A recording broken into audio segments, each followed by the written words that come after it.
Hi, I would like to welcome everyone to tonight's Workers' World Party webinar, Workers Defend Black Lives. My name is Ariel Robinson. I'm a member of the Atlanta branch of Workers' World Party. I use she, her pronouns. Don't mind my cat in the background.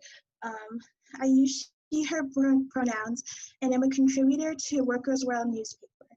I'm a student in Georgia and like to write. I'm also a member of my campus union, United Campus Workers of Georgia. And our theme tonight is very important and very timely. Workers from across the labor movement are joining together to plan and organize work stoppages in a dramatic protest against police terror and lynchings of Black people. The recent strike and game stoppages led by Black sports heroes of the National Basketball Association have inspired workers all around the country. Just this past week, labor leaders and rank and file activists released a statement supporting work stoppages in support of the Black Lives Matter movement.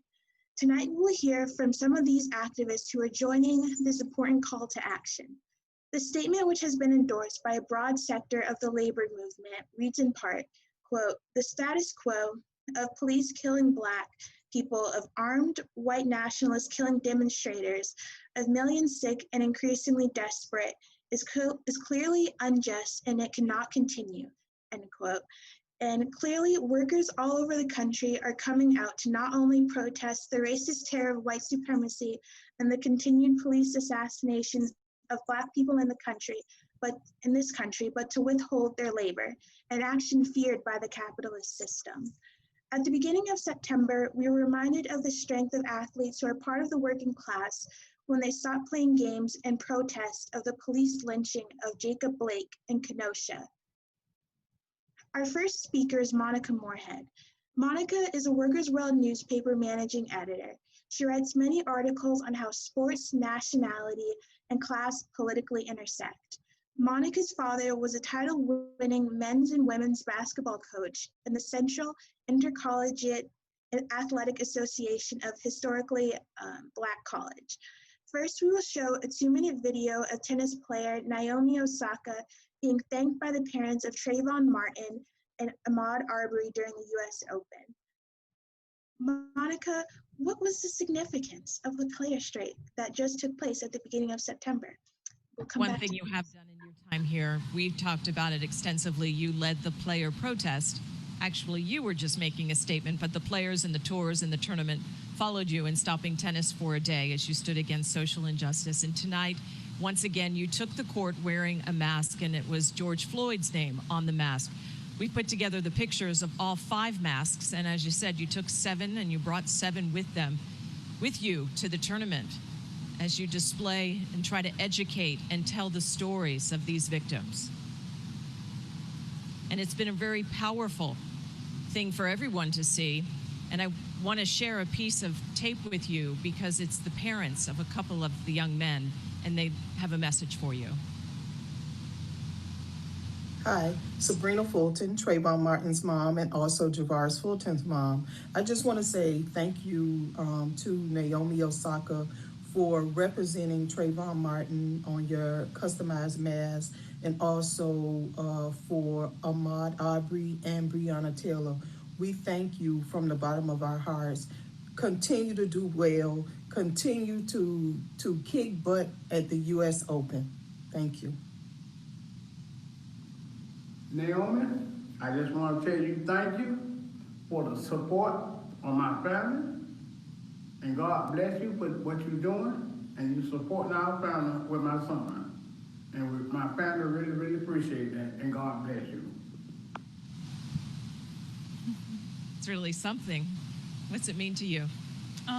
Yeah, it means a lot. I feel like, I don't know, they're so strong. I'm not sure what I would be able to do if I was in their position, but I don't know. I feel like I'm a vessel at this point in order to spread awareness, and hopefully it's not gonna dull the pain, but hopefully I can, help with anything that they need.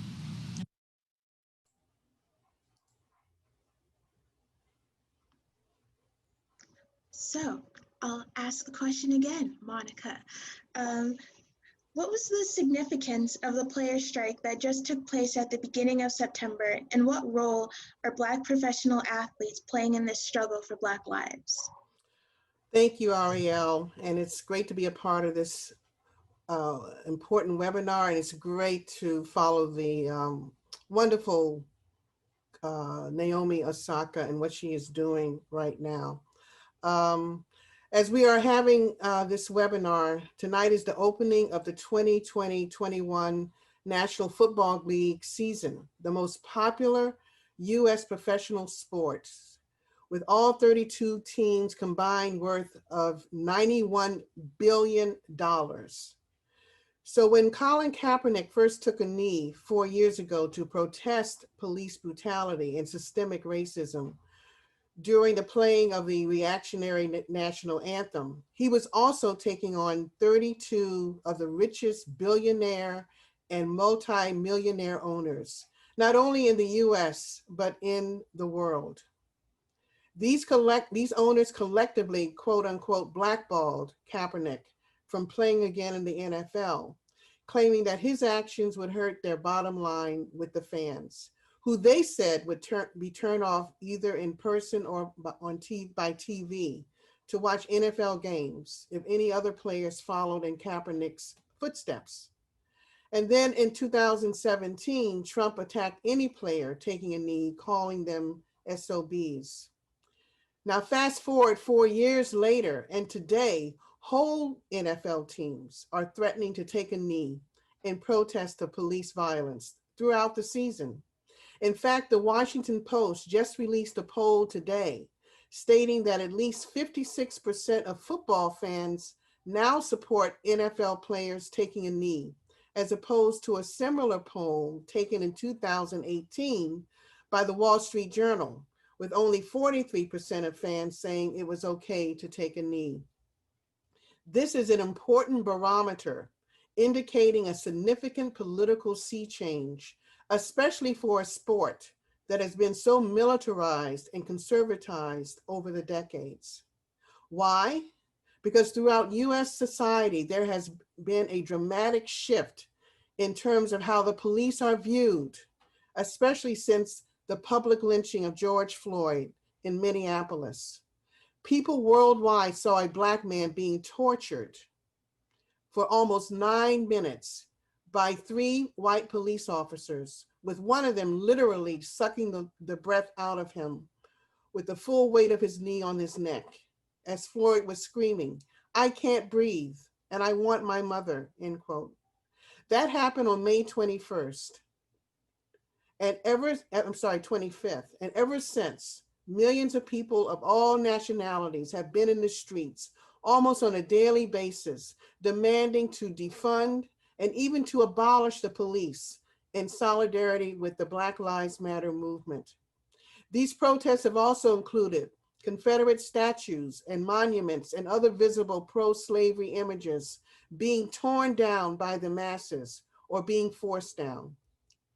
These protests have had a tremendous impact on athletes, especially those in pro sports, beginning with the National Basketball Association and the Women's National Basketball Association.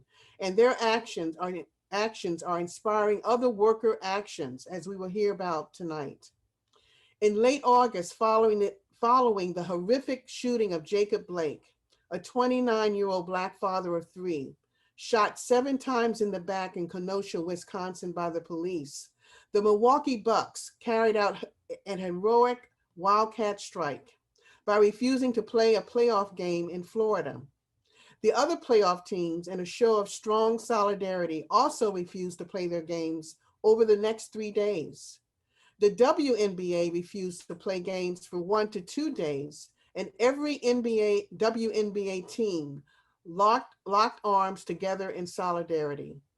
This prompted Major League Baseball, National Hockey League, and Major Soccer League to either refuse to play as a team or as individuals. And now the NFL players are planning their own protest in the tradition of Kaepernick. While the NFL, NBA, and WNBA are majority Black leagues, The other leagues that I just mentioned, the MLB, the NHL, and the MSL are majority white. This is an important step forward in building anti-racist solidarity. Why are we including athletes in this webinar on workers supporting Black Lives Matter? There is no doubt that sports are immensely popular in the US, whether professional or amateur. But what gets lost is that athletes, whether they receive millions of dollars or hundreds of thousands of dollars in salary, are workers. They are gladiators, well paid to entertain the masses. In all professional sports, players are represented either by a union or an association that mediates with the bosses for a collective bargaining agreement. And now college athletes are becoming more conscious of themselves as workers, and they want to be organized. But the bottom line is that athletes are workers, owned lock, stock, and barrel by the owners, who are bosses.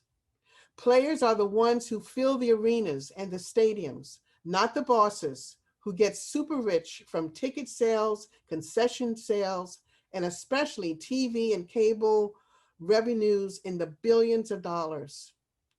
Just like any worker who works in a plant or restaurant, full-time or part-time, the player's labor in the form of skills and talent produces a commodity, a thing of value that can be bought and sold. It is from the labor of the worker that the owner derives profit.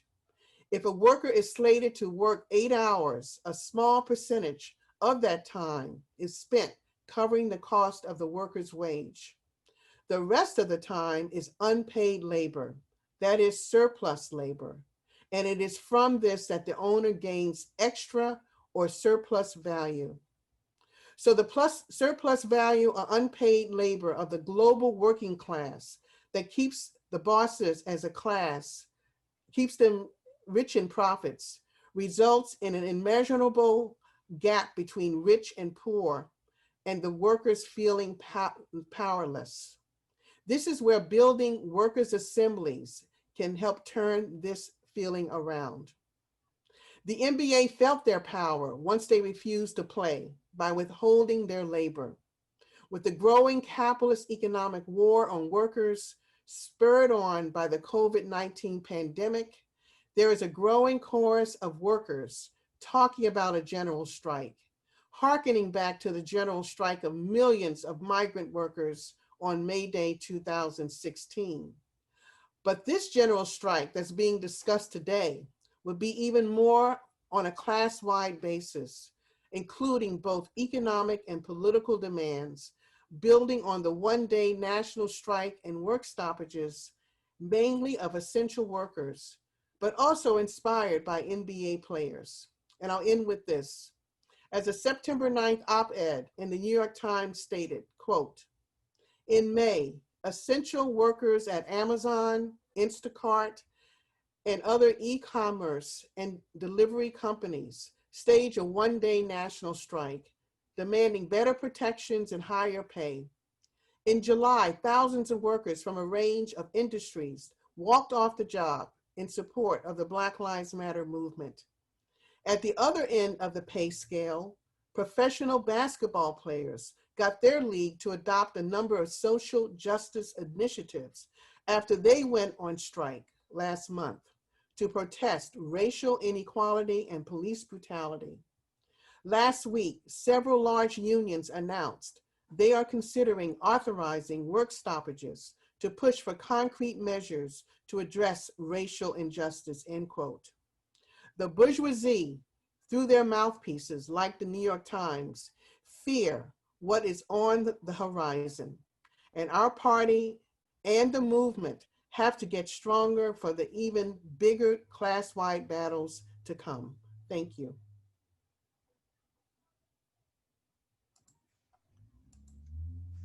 Thank you, Monica. And thank you for your analysis of this critical period in the struggle. And now I would like to introduce my co-chair, Ezra Echo. Ezra, who uses the pronouns they, he, and ze, is a member of the Buffalo branch of Workers' World Party. They are an artist and a non-binary lesbian. Thank you, Ariel, for that introduction.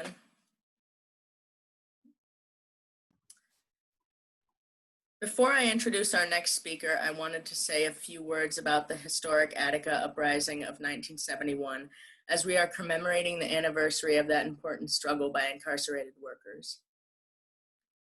It was September 9th, 1971, 2 weeks after the killing of George Jackson at San Quentin Prison. This rebellion came in response to long-term grievances. 54% of the prisoners were Black, while 100% of the guards were white. One member of the Five Company, William Ortez, was being restrained in his cell after an incident involving Officer Tom Boyle. As the rest of the Five Company continued to breakfast, the protesters broke Ortez out of his cell. As a result of this, they were also going to be restrained to their cells, but instead they chose to fight back. The incarcerated workers quickly took 42 officers and civilians hostages while they locked down the prison. They also rapidly came up with a list of 27 demands, including rights to legal representation, adequate health care, visitation rights, an end to racist and politically motivated segregation of prisoners, the right to refuse work, strike, and be paid a fair wage, the right to form labor unions, prosecution of officers for unfair punishment, an end to police brutality, and an end to parole discrimination for Black and brown people, and mainstream rules for all prisons. Many of these demands we see today in the Black Lives Matter movement: demands for fair treatment and healthcare for Black and brown people, demands to end police brutality, and demands for justice for people wrongfully convicted or given unfair sentences. The death of George Jackson was one of the embers that lit the fire of this rebellion. This time his name was George Floyd. It is for this reason that we dedicate this webinar to the murdered and fallen heroes of Attica. The state of New York, led by their chief financier, Nelson Rockefeller, carried out the execution of 31 prisoners for even daring to rebel and rise up against this inhumane prison system. Our next speaker is Dominic Harris, who uses he, him pronouns. He is the president of the UE Local 150, Charlotte, North Carolina. The United Electrical Workers nationally has been in the leadership of labor organizing to defend Black lives. Dominic, can you talk about the significance of the nationally supported call for worker stoppages to defend Black lives? Yeah, I can definitely speak to that. I mean, we're at a time in history where a lot of things are coming at an impasse, and most of those things are coming to a boil at this point. What UE has decided to do is support workers doing a stoppage of work, about 8 minutes, an hour, if you feel like it, maybe more, to let people know that we recognize the hurt and the pain of our members and all of our people. UE 150 is a majority Black union, and what we strive to do is to put us on equal footing with our employers. That's been our whole game. Because as workers, we see ourselves as, a lower class. We see ourselves as somebody that's just trying to make it from day to day. And that's not what we are. We are the people that make the world. We make it turn, we make it work, we make it move. We're the people that generate the income for the millionaires and billionaires. We're the people that have sacrificed time at home to go on call, to be ready for work, to show up at work on time every day, just to make sure that we can put food on the table for our kids and to make sure that the country can exist as a whole. Understand this: we as workers are powerful. We are more than what we are seen as by our supervisors and our employers. We are the world. And what we can do with that power that we have is use it. We can use it to change the way that police. We can use it to change the way that the economy moves and works for us. We can use it to change the minds of ourselves and those who oppress us, just by simply not showing up. That's all we have to do. If we don't move, the world don't move. We hold up the world with our hands. We hold up the world with our labor. And if we use our labor as leverage, and there's nothing anybody can deny us, a $15 hour minimum wage isn't enough anymore. We need to go for more. If you work at McDonald's, I say stand up for yourself, because ain't nobody else going to do it for you. We have two parties that have been basically taken control of by the corporate class, by the corporate classes. So we need to do one of two things: take over one of those parties, or create our own and let them know that we do not have either one of their backs. The political class and the political elites, they play this game with us and they treat us like we don't matter. They haven't even been able to pass a suitable relief bill for workers like they've done in other countries. And they see those results. They look at those other countries and they say the things that America is doing better. But whenever America performs worse for whoever or whatever in any sector, there's no talk about it. We want Medicare for all. Every industrialized nation around the world has managed to give their people a universal healthcare system. They've managed to do it, and we, supposedly the richest country in the world, can't do that. It doesn't make any sense. If we take a bill like Medicare for all, and we support it with everything we have, we tell them that we're willing to use our labor as leverage to get that across, and that put power back in our hands. Because right now it stands that if you get fired, more than likely you're going to lose your health care. So now you're back at the mercy of your employer. Medicare for all gives us that power. Free college gives us that power, because instead of me having to work far too many hours a week just to put my kids through school, now they can simply go by applying and achieving the measurements whatever school that they want to go to requires of them.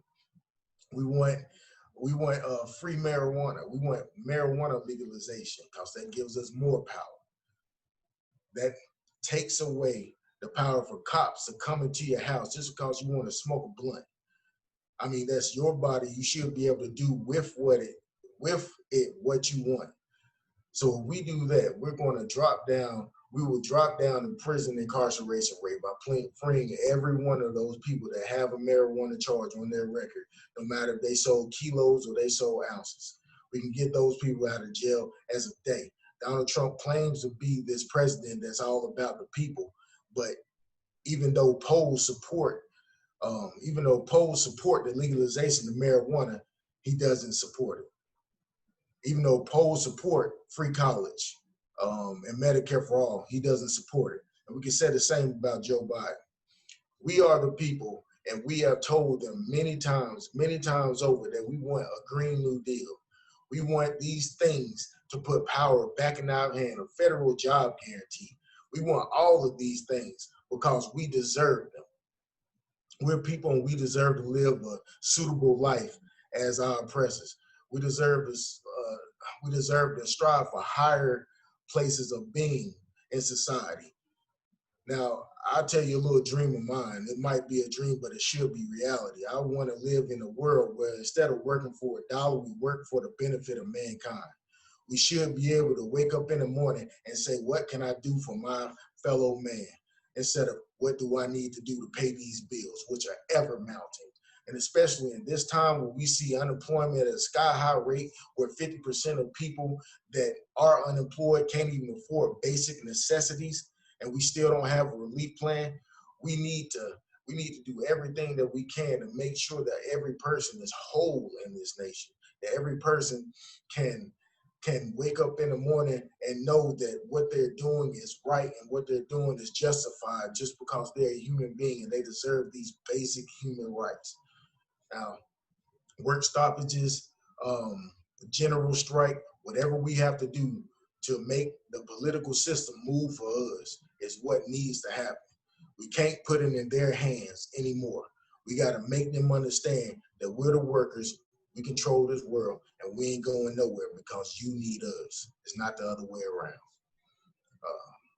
I can't end it better than that. So. Thanks, Dominic. That was great. And we also really appreciate the work that you're doing. And I would also just like to remind everyone, if you have any questions, please put them in the Q&A tab on your Zoom screen. And if you're watching on our Facebook live stream on the Workers' World Party Facebook page, you can put your questions in the comment section below, and we'll try to address as many as we can before the time's up. And so before I introduce our next speaker, I wanted to just give a little talk about what's happening in and around Atlanta and around Georgia with worker and community defense of Black lives. And so in and around Atlanta, labor unions have been connecting the issues of labor to racial justice. And unions are recognizing that the issues of labor and racial justice are inseparable, and around here are taking action to link the issues. The United Campus Workers of Georgia, and in part with also supporters, and this is also just what I've personally seen and like been involved with. And so the United Campus Workers of Georgia has been holding demonstrations and getting the word out to the public through different media forums, different outlets, connecting their return to school to the racist and also like pandemic crisis that we're all in right now. And so UCWGA members and supporters held a die-in outside the University of Georgia. It's in Athens. It's about 2 hours from Atlanta before school started last month. And so the protest was directed at the University System of Georgia, which has forced all of its institutions, it's about 26, it's about 20 something public universities, and the University System of Georgia has essentially forced students and workers to return to school in person. And so as union members expressed like their righteous outrage, an open records request exposed that Corvius, a company over university dorms, wanted students to go back to school and fill dorms to essentially almost full capacity. And Corvius is really open in the press, acknowledging that they were not following any of the safety guidelines to protect against COVID. And it was clear that they did not want to lose any more money from dorms closing down. And furthermore, the University System of Georgia has lost millions when coronavirus forced schools to close down back in March. And so now as Georgia is one of the hot spots in the nation for coronavirus, the USG has made students and workers return to school in person in the middle of a pandemic. And just this past July, UCWGA released a statement honoring the memory of Ana Cabrera Lopez, a 32-year-old Latina woman working in service and maintenance at UGA, who died of COVID-19 this summer. And Lopez even reportedly said to her family before she passed away that she was scared to go to work on campus because of the pandemic. And so as UCWGA members protested, they also made sure to call out the fact that COVID is disproportionately affecting Black and Brown people, and that workers at universities are not only professors, but they're also janitors and maintenance and dining workers and student workers within dorms and teachers' assistants and many more than just professors. And so at USG institutions, in fact, the majority of people working maintenance and janitorial positions and in like dining and stuff are Black and Brown people and women. And so when die-ins were held and as protests continue, the union makes sure to call out the USG and tell them that when they're sending maintenance and to clean for the sake of following some kind of guidelines that they're not really following, they're sending in Black and Brown people, Black and Brown workers, people to die. And as if deaths were not enough, Kennesaw State University, the school I attend, also laid off 24 university employees last month, exactly a week before school started.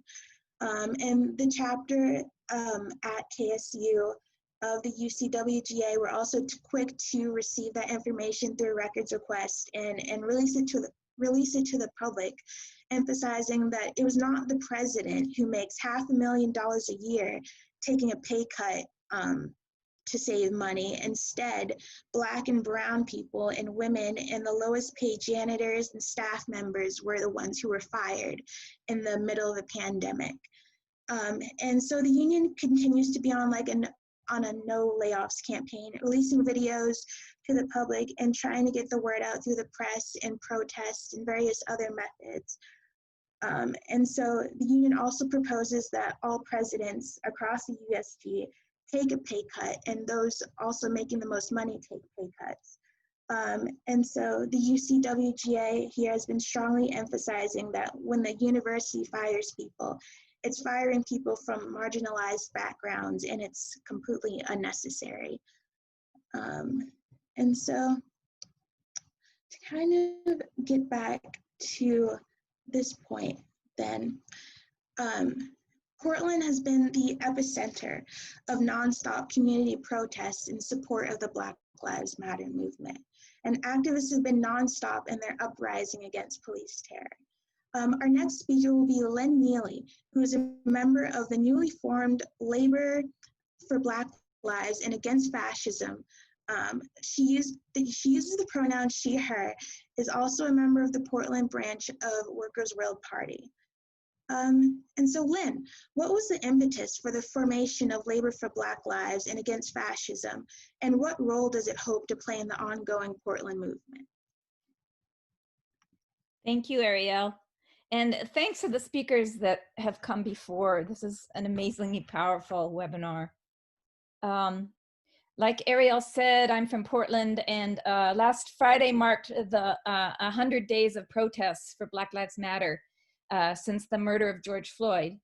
Last week, protesters marched to Mayor Ted Wheeler's house and threw burning material in his apartment place and around in the area, and forcing him to announce the next day that he was moving. Black Lives Matter protesters stood up to the federal forces that Trump sent in and developed creative tactics as the forces grew. We threw tear gas canisters back at the troops. We used leaf blowers to push the tear gas back at the troops and the cops. Protesters, the garb of the protesters developed too. We began wearing helmets, masks, goggles, and full clothing even in the heat of August. And the protests for Black Lives Matter are continuing. There's a new threat to Portland that has been growing, and that's the presence of the white supremacists. 3 years ago in Portland, the Proud Boys and other fascist groups announced that they were coming to Portland. At that time, there was only about 20 of them that showed up downtown, and they were protected by the cops, of course, who had their backs to the fascists and towards us. But they were met by over 1,000 individuals, workers, human rights activists, and anti-fascist protesters who showed up to protest fascism. And we chased them, the fascists, back across the river to Vancouver, just across, which is just across into Washington, where most of them live. However, now white supremacists are trumped up, so to speak. Last Saturday, they rode into town in 100 trucks and cars, mostly trucks, filled with fascists from the whole region, like out of the state.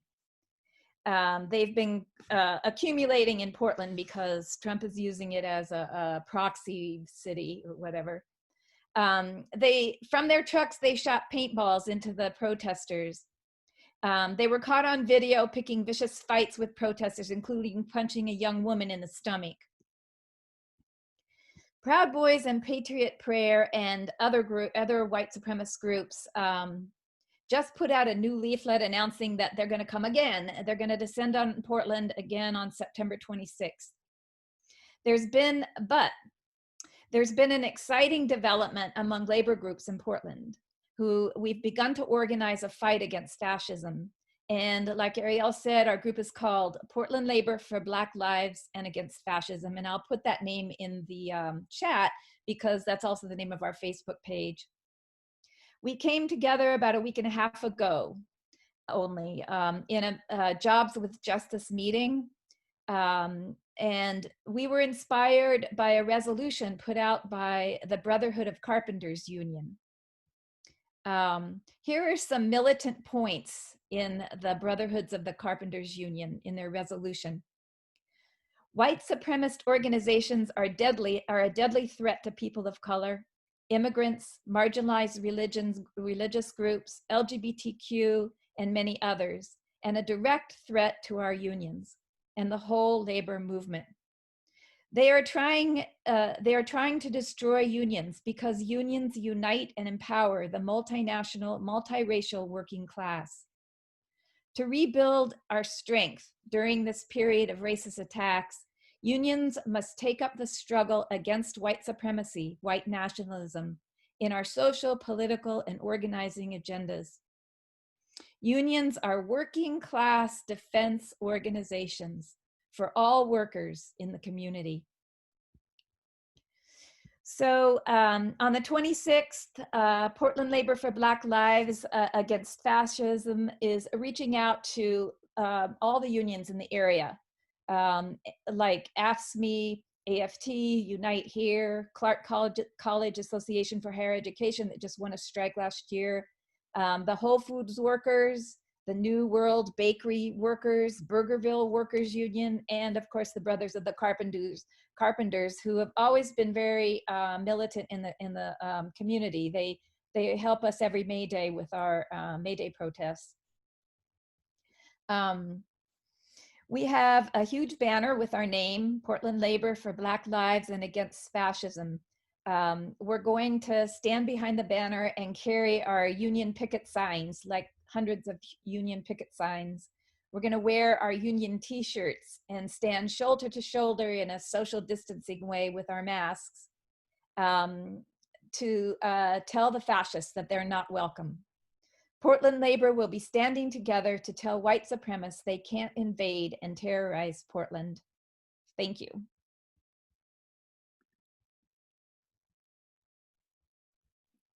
Thank you, Lynn, for your talk. We look forward to the work stoppages and the uprising of labor over the coming months. Workers' World Party intends to become an active participant in the struggles to come. We urge you to join us. If you like what you have heard so far, please consider joining Workers' World Party by going to our webpage, www.workers.org, and clicking the Join WWP tab and signing up. You can also find our latest articles at workers.org. Our next speaker is Chris Silvera. Chris uses he, him pronouns and is the president of Teamsters Local 808 in New York City. He is a labor activist who was instrumental in organizing the Million Worker March and is an active member of the National Coalition of Black Trade Unionists. Chris, can you talk to us about what is happening in New York City in your union with the rank and file members to defend Black lives? Good evening. Thank you for inviting me to participate in this event. And hopefully we're going to build a grassroots movement that's going to change the face of the future of this nation. So New York has been a hotbed for quite some time with demonstrations, a lot of various groups through Harlem, downtown, Local 808 itself held rallies at Grant's Tomb, in Peter Cooper Village, Stuyvesant Town, around 42nd Street, Grand Central, along with the Association of Commuter Rail Employees and the IBEW Union joining forces. And what we've been trying to do is to build and trying to educate our members to understand why these things are important and why these events are on the one side anti-union, and the other side our actions have to be how do we build and strengthen the labor movement. One of the things that we need to understand is that the unions are really the military wing of the working class, and that the unions have got to take a definitive stance around this press towards fascism. White supremacy has always existed, but the defeat of white supremacy. And there was this discussion about a work stoppage versus a strike. So strikes stop work, so that's a form of a work stoppage.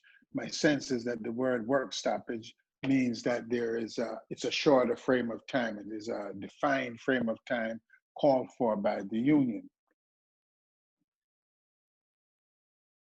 I don't know. I've listened to and I've watched and I've seen this continued killing, and I think it's going to take at some point for the international unions to take a stand to make a call for certainly a 1 day, 24-hour, no actions, no work, total shutdown of the system. That has to be organized. It's not just something that you can just willy-nilly do. There are legalistic things from the union's perspective as to how it can behave. But my suspicion is, and my belief is, that if the unions band together and collectively shut down, longshoremen, brotherly locomotive engineers, teamsters, electricians, carpenters, sheet metal workers, just name the union, farm workers, and that there's a 24-hour shutdown, that is going to send a definitive message to the system that these actions by the police must stop.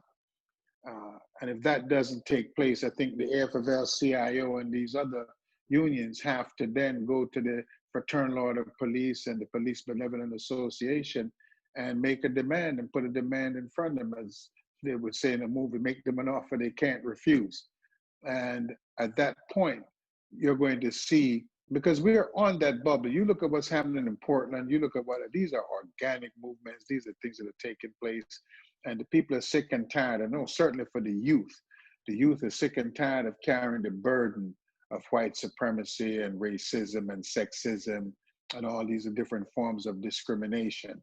And we are at a very ripe moment for a major victory if we continue to organize a bottoms-up struggle to change the future dynamics of this economic system. I did a piece where I talked about America acts with violence in response to violence.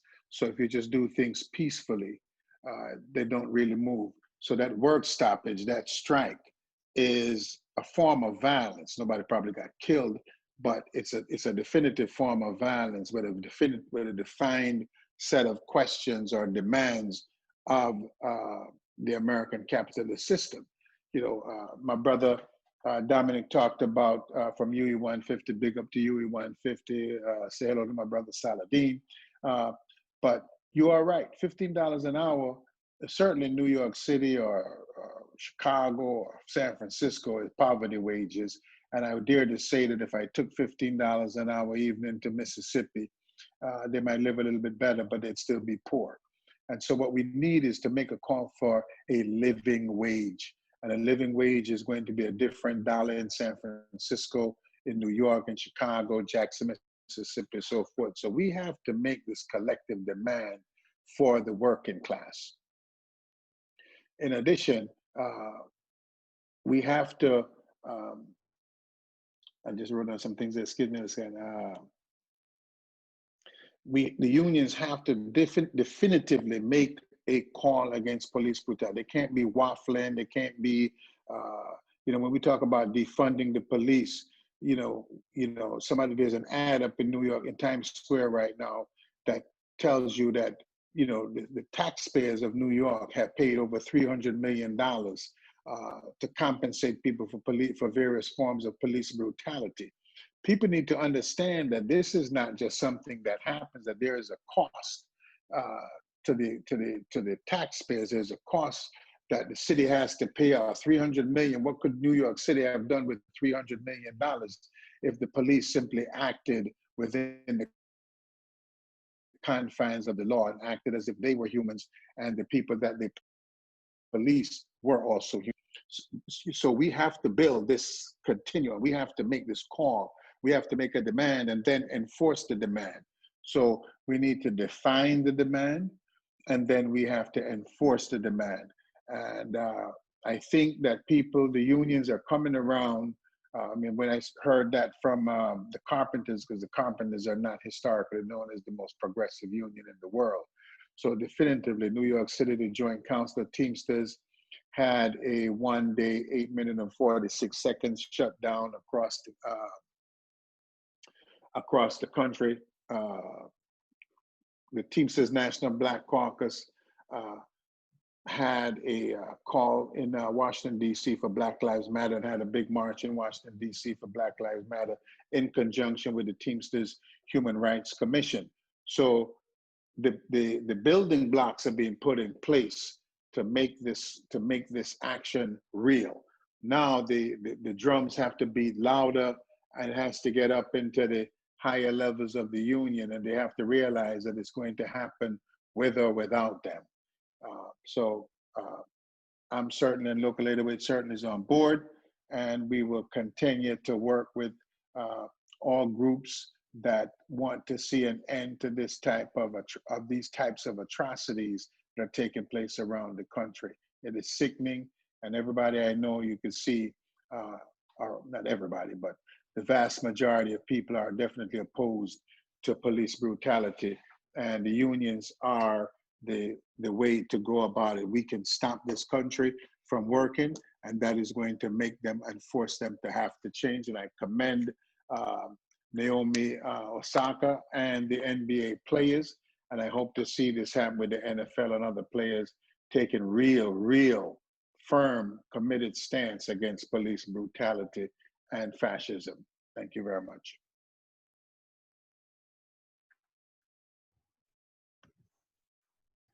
Thank you, Chris. And so our next speaker is Katrina Miller, a student and leader of Students for a Democratic Society in Kenosha, Wisconsin, at University of Wisconsin Parkside. Katrina uses pronouns she and they. Katrina has been active in the recent Kenosha uprisings as well.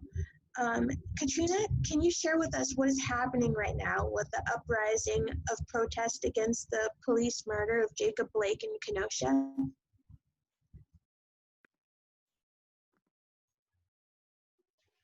I absolutely can. Again, thank you for having me on, everybody. As said, my name is Katrina Miller. I do use she, they pronouns. I am an activist in Kenosha, Wisconsin, a city which would not be where it is without the United Auto Workers Local 72. Solidarity with unions forever, of course. I'm a member of Students for a Democratic Society, a nationwide student activist organization. I've been involved in a lot of campaigns, locally and worldwide, but none have hit closer than the attempted murder of Jacob Blake at the hands of Rustin Shesky, a Kenosha police officer. That day, I remember getting home from just a normal day, and Facebook had exploded. Messages from other activists flooding my phone, directing me to a live stream that was picking up attention, not just locally, but nationwide. A local on the scene in a neighborhood that I've passed through countless times, just a few blocks from where I went to high school all 4 years. I couldn't believe what I was hearing. An innocent Black man had been shot in my town. I was scrolling desperately through Facebook to find out who was it, if he was alive, what had happened, and a video of Jacob Blake being shot had spread through Facebook, and I made the unfortunate decision to watch it, but it is important to see how the police treat us. But what is much harder than that is knowing that as a Black man or a Black woman or Black person in this country, that the police feel that they can do that to you and get away with it, shooting an innocent father of 3. I rushed to the scene, as many others from Milwaukee and surrounding areas in Kenosha did. And we showed up to demand the name of the officer, to demand accountability, demand the indictment of said officer, and to demand justice. We wanted answers. Why was Jacob Blake left on the ground bleeding for an hour? How did they justify shooting an innocent man? And how many times can this keep happening in our country? Tensions had escalated, and when police tried to drive a cop car with slashed tires through our crowd, it spilled over. Kenosha Police Department had brought riot police already onto the scene. And I feel like that's key to remember. When you see a protest, look who's dressed for a riot. It's not us. Regardless, there were vastly outnumbered by us, our angry citizens, demanding justice, and they quickly left. But that wasn't the end of it. People poured from the scene to the police station downtown. A huge caravan full of people honking in solidarity down town. We gathered and we spoke and we expressed our frustrations, and we were met by riot police, by guns on the roof pointed at us, by SWAT vehicles pulling up around us. They barricaded streets, but you know what they defended? They defended the courthouse, the police station, the offices, not our homes. They didn't protect the people. They attacked us and they gassed us and they attempted to prevent us from acting out our rights to protest, our rights to criticize their actions, our rights to criticize the system. But Sunday wasn't the end. Despite what we all went through, the gas and being shot at and the mistreatment of medics at their hands, we carried on into Monday, gathering early for marching and protests, and yet again were met by violent resistance. This has been the pattern shown by the police time and time again. They claim that we were backed by outside agitators, but the only agitators we saw were the police that they sent in from out of town, the National Guard, and the armed militia who roamed our streets, who they pushed us back into, who with the support of the police killed Jojo Rosenbaum and Anthony Huber, two more victims of the emboldened fascist presence in the US. Medics were gassed, we were shot at, we were pushed back, like we were the ones roaming the streets killing people of color, like we were the ones using weapons of war on the people, like we were behaving like the police do, like they continue to get away with. How does standing up to justice justify being shot, being gassed, being rounded up like animals and arrested for curfew like my fellow SDS activists Adelana Akindis and Victor Garcia, while the far-right militia get to roam our streets free? Activists from across the nation called into the Kenosha Detention Center, demanding the release of Adelana and Victor and all other unlawfully arrested on bogus charges by unmarked officers in unmarked cars like the Gestapo. This is fascism and a clear violation of our rights. Students for a Democratic Society stand with all who fight fascism and racism and police brutality. Solidarity with all workers across the nation. We need justice, and we need a civilian police accountability council in every town now. Thank you, everyone, for my short speech, and thank you, everyone, for showing up tonight. Thank you, Katrina. Our last speaker is Calvin Deutschman, who uses they and any pronouns. Calvin is an education worker in the SEIU Workers United Southern Region Local 32, the Elon Faculty Union in rural North Carolina, and an organizer with the rank and file SEIU Drop the Cops campaign to disaffiliate all cops bargaining units from SEIU. Calvin is a member of the Durham branch of Workers' World Party. Calvin, could you explain what the SEIU Drop the Cops campaign is about and how it fits into labor rank and file mobilization to support the Black Lives Matter movement?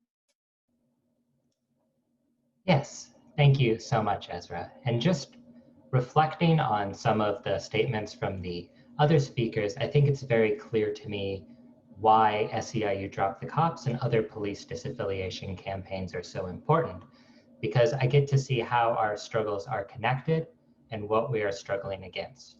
I think about listening to Ariel and my former students that I knew in undergrad who are now members of the UGA Campus Workers Chapter, which I believe is affiliated with Communications Workers of America. Hearing from Chris, I think about when I was attending the 10th convention of UE Local 150, which is Dominic's union, that was held in a Teamsters Union Hall in Raleigh, North Carolina. And I think about all of the campus organizing that took place at UNC and at Elon while I was both working on my PhD and now I was teaching. And I think of Students for Democratic Society and all of the important campus working they've been doing. As a working class, we have so much value and so much importance in being in solidarity with each other. But there's a central tension here. In SEIU, one of the affiliated unions with SEIU is the National Association of Government Employees, which contains the International Brotherhood of Police Organizations, which represents the officers that murdered Rayshard Brooks on June 12th in Atlanta, who were part of the Atlanta Police Department. In 2019 in Raleigh, North Carolina, Kyron Hinton was executed by the Raleigh Police Department one day after receiving a settlement for a police brutality case. And the Raleigh Police Department is represented by the Raleigh Police Benevolent Association, I'm trying to remember, which is affiliated with the same Teamsters union whose union hall I met in. We have a real issue when we're organizing to be in defense of Black lives, when we're strengthening worker organizations that contain this alien class influence of cops. Cops do not have the same interests as workers. We've talked about that, we know that. Yet, so many of the large national unions, like the AFL-CIO, like SEIU, are representing and organizing police. This has to stop.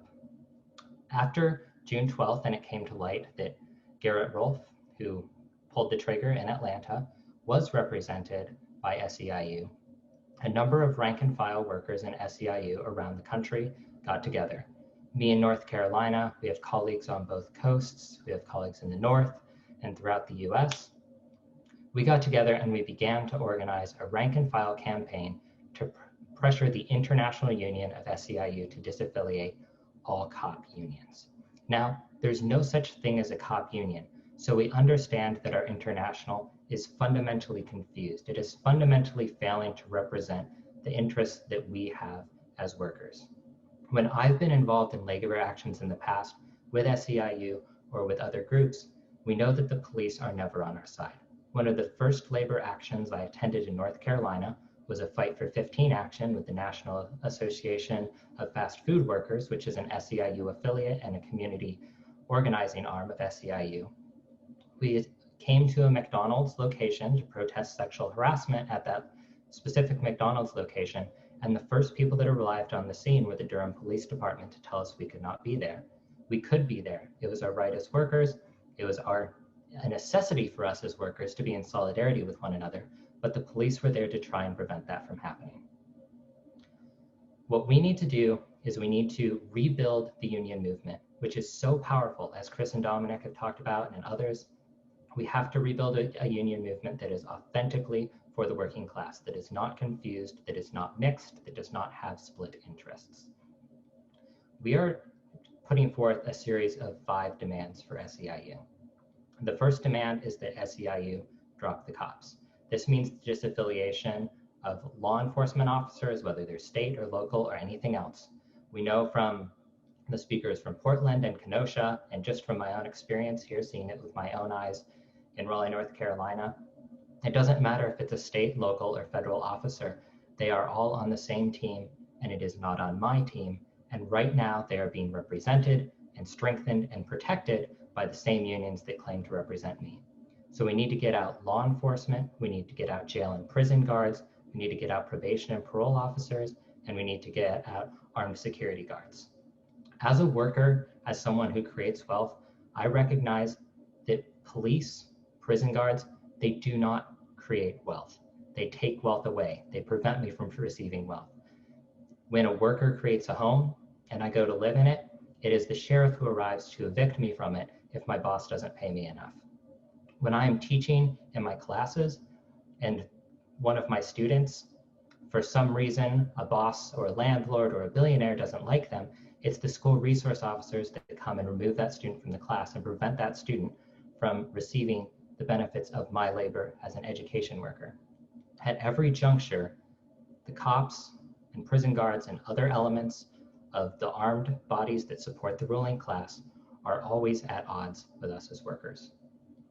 We've also demanded that instead of organizing cop unions and investing heavily in cop unions, which again are not a thing, the SEIU can instead organize the unorganized sectors of the working class. I know that so many younger people today are gig economy workers, are working in unorganized sectors, are unrepresented by a union, even though they wish to be represented by a union. SEIU has the power to change that. Using the large amounts of wealth it has either squandered on political campaigns supporting pro-police candidates or on organizing police workforces, SEIU could instead invest in the community and organize the working class so that we can be stronger, so that we can move up to the forms of work stoppages that are necessary. As it stands, in my union, we are not strike ready. We are not strong enough to go on strike yet. And a big part of that is because of this fundamental contradiction that lies at the heart of SEIU and many other parts of the labor movement. Our third demand is for labor to drop the cops more broadly. I mentioned going to the Teamsters Union Hall a few years ago. The Teamsters UE, which does not organize police unions, SEIU, the AFL-CIO affiliates. In my area, they're all on labor councils together, and these labor councils also represent police, even if my own union successfully disaffiliates police. We need not only for there to not be cop unions in SEIU, but we need there to not be cop unions at all, because cop unions are fundamentally at odds with our interests as workers. Our fourth demand is that SEIU no longer invest in cop candidates. SEIU has played lip service to the movement for Black Lives, which is my background, which is a powerful set of demands and a powerful campaign to make Black Lives Matter in the United States. However, as it supports the movement for Black Lives, which demands the defunding of police, SEIU is spending millions of dollars in the political campaigns of candidates such as Joe Biden, the Democratic presidential candidate, who supports increasing funding to the police. Those are my union dues that I've created through the wealth I create as a worker that are being invested in harming and oppressing me at the choice of my union. And this is a profound betrayal of the organizing capacity that a union has to represent and strengthen the working class and achieve the goals that we have together. And then our final demand is that SEIU itself endorse and begin to implement the platform in defense of Black lives. We recognize that as workers, we produce all wealth, that we have the power to do whatever it is that we need to do. We as workers can create a society and create a world in which Black lives are valued and are protected and are defended. We have the ability to care for each other. We are nutrition workers. We are healthcare workers. We are education workers.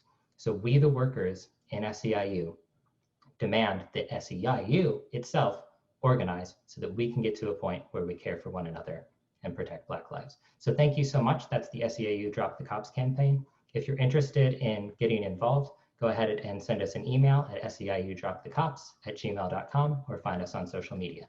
Thank you so much. And that's all from me. Thank you, Calvin, for all of your work.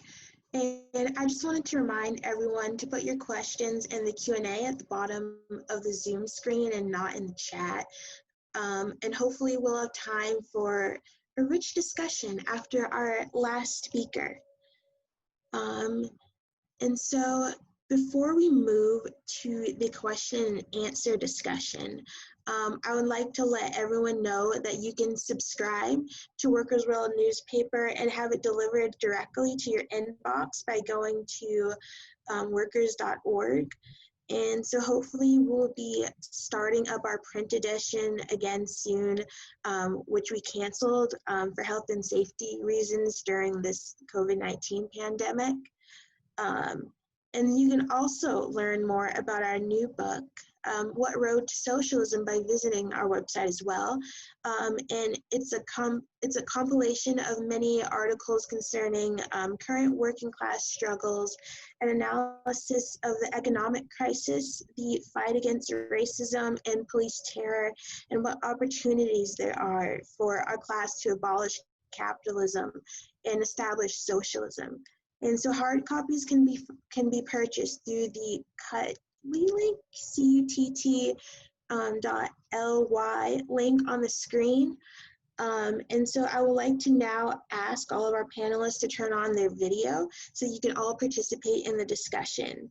And so everyone should keep their video on, but please make sure to yourself that you're muted unless you're talking for the rest of the webinar.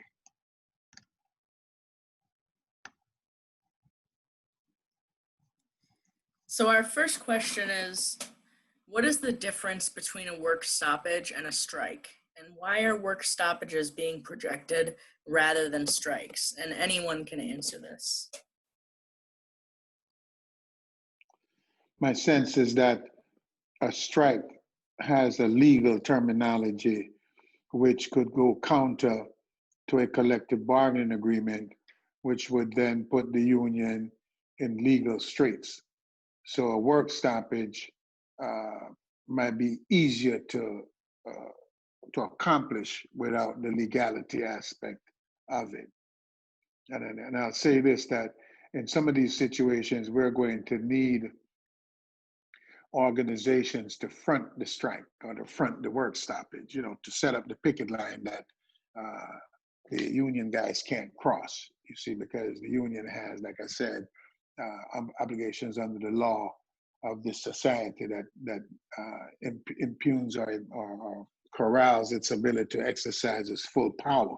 Now, if there's a national all out, then my suspicion is that no court of law is going to take that one to the bank. It'll be too strong.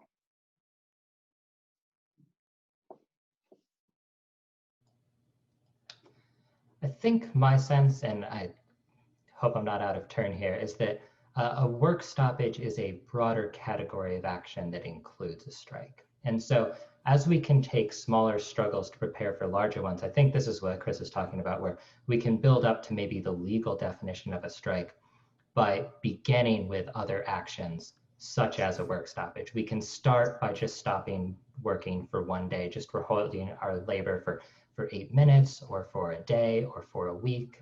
We just had the scholars strike wrap up in higher ed on the 8th and 9th, going into Attica Day. As we build and as we create the organizations, like Chris mentioned, to get to the point where we can have these defensible picket lines, that's where we can get to the point where we can sustain a strike to threaten the people that are harming us, basically. So whoever holds the keys of power. Once we can sustain a strike and actually fully exercise our power as workers, that's where we get to the point, I think, where Dominic was talking about, where as workers, we can fully exercise all of the power we have. Smaller struggles to prepare for larger ones. A work stoppage is the most powerful tool, and we can use it more and more and more as we build towards taking power. Well said.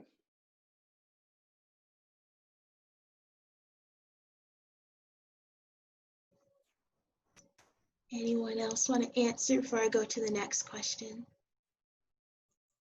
I'll say a work stoppage is, I'm gonna keep this real short. A work stoppage is putting you on notice, and a strike is when that notice done ran out.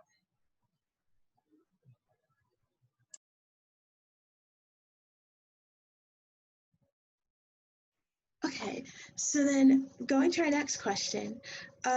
What unions and rank and file labor groups have signed onto the work stoppage statement to defend Black lives, and have any plans been made yet?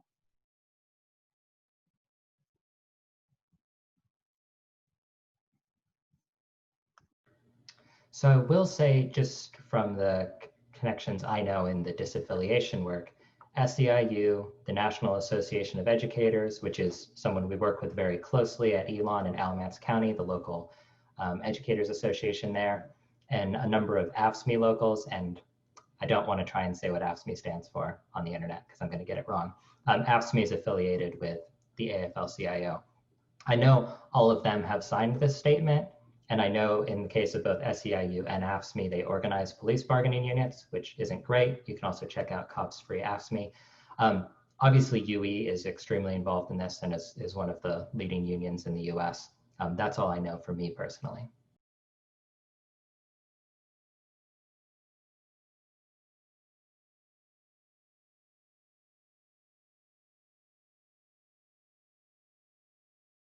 Anyone else have anything to say on this question?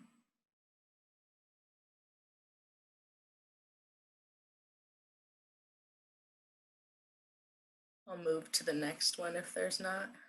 This one is for Monica specifically. What are any differences and similarities between athlete protests during the 1960s and over the last 50 years? And over 50 years later, I'm sorry. Well, this takes me back to the days when I was just becoming political, when I was a teenager back in the late 60s. And there were three prominent events or three prominent athletes that I remember that really impacted the movements at the time. And the movements at that particular time were mainly the anti-war movement against the Vietnam War, and of course the Black Liberation Movement, which was influenced by, the movements, the national liberation movements on the African continent. And so you had individuals like Muhammad Ali, who the heavyweight champion of the world, who took an heroic stand against the Vietnam War, refusing to sign up for the war, and had the best years of his boxing taken away from him, stolen from him from the U.S. government. And then you had John Carlos and Tommy Smith, who at the 1968 Olympics threw up their fist, very powerful, gesture to protest racism and injustice in the United States. And they were ostracized for many, many, many decades. Now those issues are still relevant today, especially the struggle against racism. But the difference, I think, is that at that particular time, the workers were not moving. It was a pretty low level of workers' consciousness at the time because of the stability of the capitalist system at the time, where you had the Vietnam War acting as a stimulus, for the system. Now you fast forward that 50 years later, it's so much different, so different at this point. Not so much the essence, but the form, because you had Colin Kaepernick, an individual, once again, who went out on the limb and to protest against police violence and so forth. And but even from 2016 until now, there's a big difference, because back then it was really him as an individual and other individual athletes at the time who took heroic stands or stances inspired by Kaepernick. But today, you have teams that are feeling their power. There's a feeling of power amongst the athletes now. And I think that comes from the fact that they see themselves more and more as workers, and that they have power as workers. When you see what the Milwaukee Bucks did, they carried out a wildcat strike. That just wasn't just a strike. That was a wildcat strike. Spontaneous. None of the other teams knew about it at the time, that they were going to do this. The teams met, and then they decided to show solidarity, but by not coming out on the court for 3 days. So that was clearly these workers saying enough is enough. We're tired of seeing, Black people being, murdered and maimed like Jacob Blake, in Kenosha, and George Floyd and Breonna Taylor and Elijah McCain, and the list goes on and on and on. So I think there's a feeling now.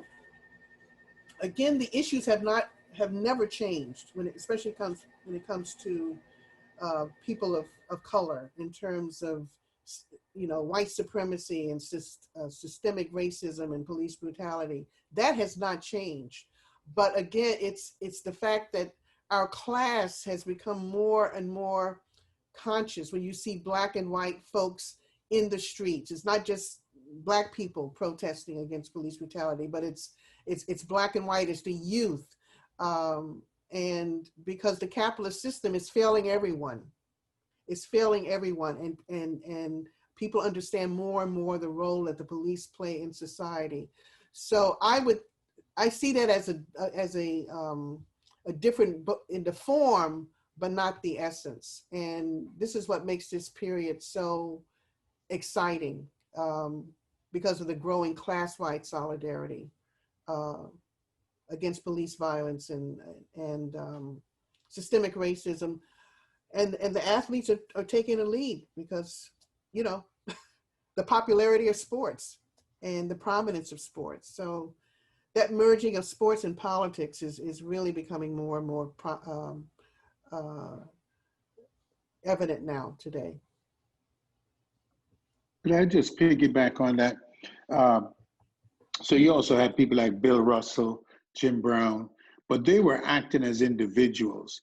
Whereas today, the Players Association, the NBA Players Association, they're acting as a union. They're shutting it down. And there's a dramatic difference between today and then, but it's also that the players, particularly in the NBA, are more powerful. They're probably the freest athletes in the league, the NFL players being the ones still left on the plantation so far. But Monica, you hit on a serious point, which is that capitalism can no longer deliver. And what you're seeing is that in the years past, capital had enough to spread around to calm the working class down whenever they got antsy. And they'd be like, all right, guys, all right, here's a little bit more. There is no little bit more, because Jeff Bezos has 180 billion in his own pocket. Warren Buffett has billions, Bill Gates has billions. These corporations are socking this money away and refusing to share any of this wealth with the working class. So what's happening now is that they are actually refusing. And so Trump and this ilk, I want to just say Trump by himself, because it started to happen before him, seem unaware of history and seem unaware of the fact that when this next move takes place, you're actually going to see the transition to a more socialist environment. I don't want to say we're going to live in a communist country or socialist country, but you're going to see, you look at the demand for, in this stimulus bill, for the $600 from the federal government to keep people going through this pandemic. And just look at how these parties are behaving around this situation. No problems giving American Airlines money, no problems around giving all these other corporations money. But when it comes to giving workers who have been displaced, not because they were lazy, not because of any other reason than because of this pandemic, that our government has an inability, even the head of the Federal Reserve says they need to give it to them, and they still don't have the will to do it. So capitalism is failing as we stand. I just think that capitalism has shown how bankrupt it is at this particular junction. This is going to lead to a serious, that's what I'm saying, we are at this cusp point where we're either going to break forward or break back for it, and the look is a break forward look. Thank you.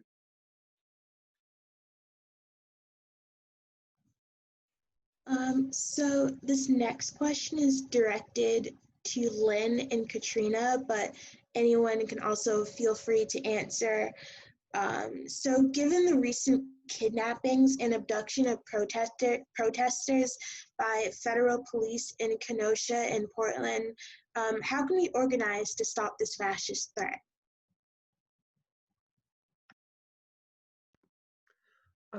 I guess I'll start.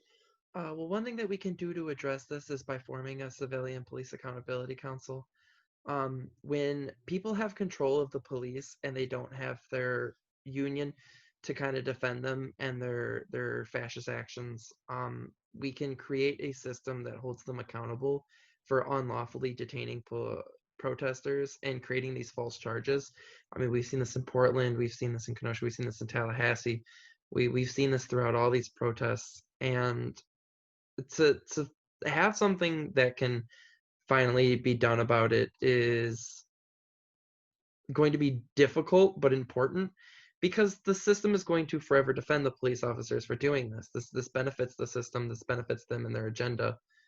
So like I said, I'd say that the number one thing that we can do is establish a CPAC, but also like demand justice on this, demand people to drop charges. We've got links to the Kenosha Detention Center. I don't know if Portland has posted anything about where people can call to demand charges being dropped.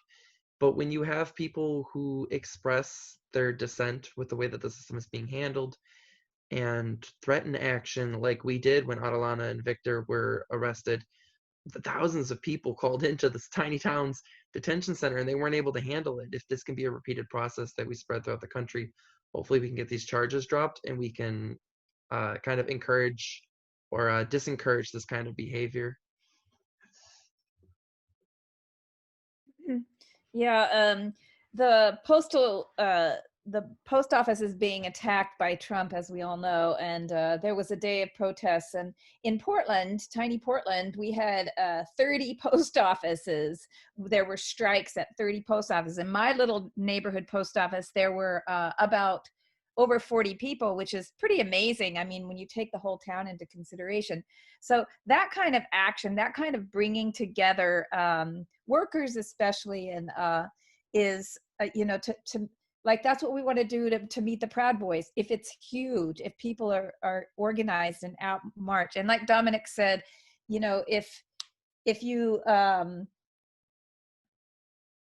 well, all the speakers have talked about this, but, you know, organizing the unions and organizing workers to do work stoppages and to, you know, like, I'm just hoping that this labor for Black Lives and Against Fascism grouping, you know, is pulling together these unions for this one protest, that this will go on, that this will be the beginning of workers' defense organization in Portland to enliven and have people start mobilizing together, you know, the workers. That's what I'm hoping. And it seems like it's happening in a lot of places. That's it. Thank you. So the next question is, how does one join the coalition of Black trade unionists, and how do the unions feel about a stick out?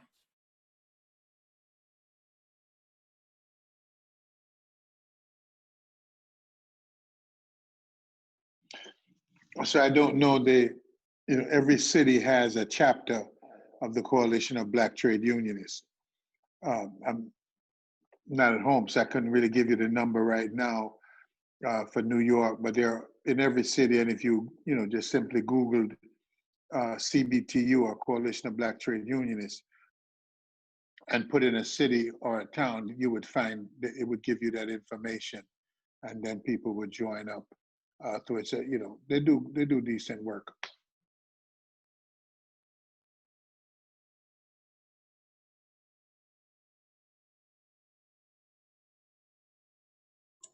I don't know how to join the organization for Black trade unions myself. I'm sure there's links to it.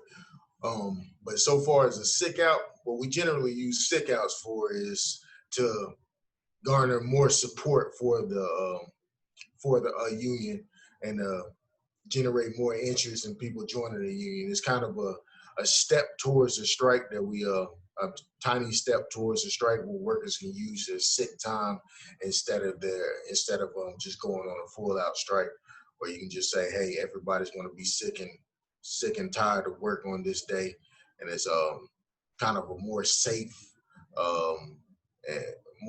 way to begin organizing towards a strike. So we use those methods often to bring notice to an issue and to put pressure on our bosses.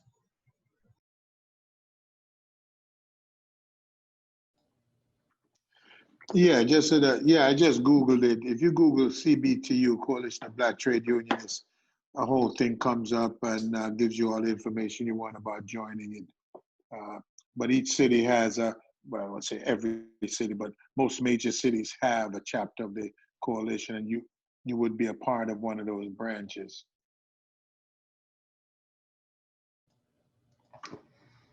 I just wanted to bring up briefly, like, 3 quick points on a sick out. So just in terms of sick outs, this can be a really positive action that can be directly taken in defense of Black lives. In North Carolina, in UE Local 150, which is Dominic's union, which was my union when I was at UNC, the second confirmed death to coronavirus in North Carolina was Adrian Grubbs, who was a Raleigh City worker.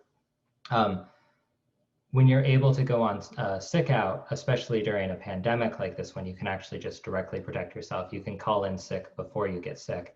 And it's a really strong tactic for that reason, and it's a lot safer. I know at my workplace, we're told to not come in if we think we might be sick. And especially like Black women who work in housekeeping, who are most likely to be exposed, very frequently do have cause to call in and can actually directly protect themselves that way. North Carolina State University, which is the largest public university in North Carolina, did close and switch to online action after a sick out was developed by a combination of the union and some of the student organizing fronts. So this is a tool to directly move classes that are offered in person to being classes that are offered online and keep workers safe. And thinking back, I actually don't remember what year the government shutdown was anymore because time isn't real anymore. But there was the sort of economy-wide sick out called by, I believe, Sarah with the Flight Attendants Union. Flight attendants, yes. Thank you so much. And so that was actually a direct case of workers using a sick out to reopen the economy, which was a very powerful worker action. So these are fantastically powerful. They're much safer, I think, for workers than stoppages and strikes, and they can directly save lives right now. I love sick outs. I think everyone should do them. Yeah, we have to be, and certainly we have to be careful about sick outs because it cannot be seen as a concerted activity. So this is one of those things where we can't be texting and emailing and developing the evidence to use against the union. So it has to be something where, the drums are beating and we're using smoke signals to get the word out to our members in each local, so that on the day in question, and we have done this around the issue of overtime, where there is no paperwork, there is no trace that this is going to happen. It just so happens that on a day in question, everybody felt that they had a fever and did what the company said, don't come in. But you can't have all this email and different types of traffic that could be used against you in a court of law. I would say in the instances where the teachers of North Carolina, they actually did put the North Carolina General Assembly and everybody on notice when they did their stick out. So in that instance, that was like a highly publicized thing. The news was talking about it and everything. So it is certain instances where you do that, but generally, Chris is right. You usually want to be covert about these actions unless it's something that's that everybody deems as worthy cause, which is, any teacher strike, any strike, in my mind, is worthy cause. But there are certain ways to go about it.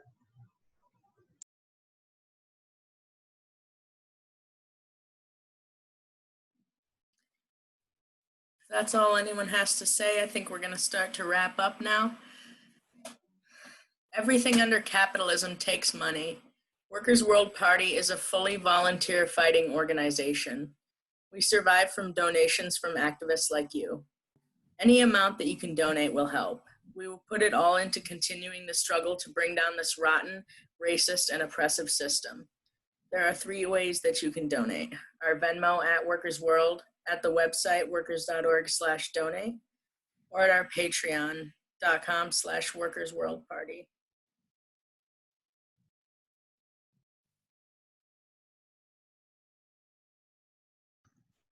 So I would just like to thank all of our speakers for participating in this webinar tonight.